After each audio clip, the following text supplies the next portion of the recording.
Maybe our Democrat colleagues are thinking of some strange new kind of cover-up, where you take the entire thing you're supposedly covering up and post it on the internet. The claims get more and more utterly absurd. Baseless accusations of perjury, laughable threats of impeachment. Look, we all know what's going on here. This whole angry barrage that Democrats had prepared to unleash on President Trump, except the facts let them down. And so the left has swung all of these cannons around and fired them at the Attorney General. Not for any legitimate reason, just because he's a convenient target. There's this outrage industrial complex. Outrage industrial complex that spans from Capitol press conferences to cable news. They're grieving. They're grieving that the national crisis they spent 2 years wishing for did not materialize. But for the rest of the country, this is good news. Bad news for the outrage industrial complex, but good news for the country.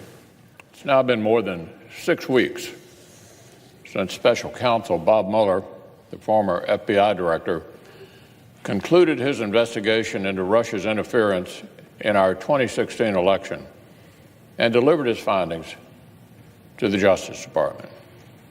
It's been 2 weeks since Attorney General William Barr made the 450-page report public. This investigation went on for 2 years. It's finally over. Many Americans were waiting to see how their elected officials would respond. With an exhaustive investigation complete, would the country finally unify to confront the real challenges before us? Would we finally be able to move on from partisan paralysis and breathless conspiracy theorizing? Or would we remain consumed by unhinged partisanship and keep dividing ourselves to the point that Putin and his agents need only stand on the sidelines and watch us as their job is actually done for them? Regrettably, the answer is pretty obvious. So that's what I want to discuss this morning. Russia's interference in American elections, the work of the special counsel and the Attorney General, and how we can finally end this Groundhog Day spectacle. Stop endlessly relitigating a 2.5-year-old election result and move forward for the American people. Madam President, it bears remembering what this investigation was actually supposed to be about: Russian interference in 2016. For many of the president's opponents, it quickly morphed into something else, a last hope that maybe they'd never have to come to terms with the American people's choice of a president. In some corners, Special Counsel Mueller came to be regarded as a kind of secular saint, destined to rescue the country from the inconvenient truth that the American people actually elected Donald Trump. For 2 years, many of the president's opponents seemed to be hoping the worst conspiracy theories were actually true. They seemed to be hoping for a national crisis for the sake of their own politics. Now, look, I will say it was at least heartening to see many of my Democratic colleagues and the media abruptly awaken to the dangers of Russian aggression.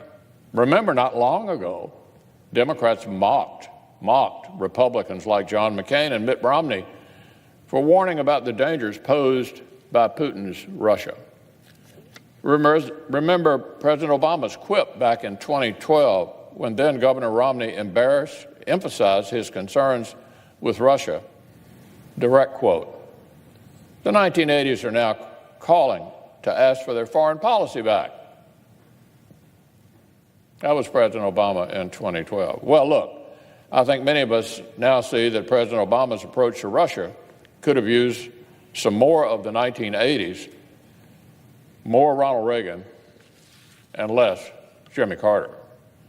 What we've seen is a meltdown, an absolute meltdown, an inability to accept the bottom line conclusion on Russian interference from the special counsel's report, which said the investigation did not establish that members of the Trump campaign conspired or coordinated with the Russian government in its election interference activities.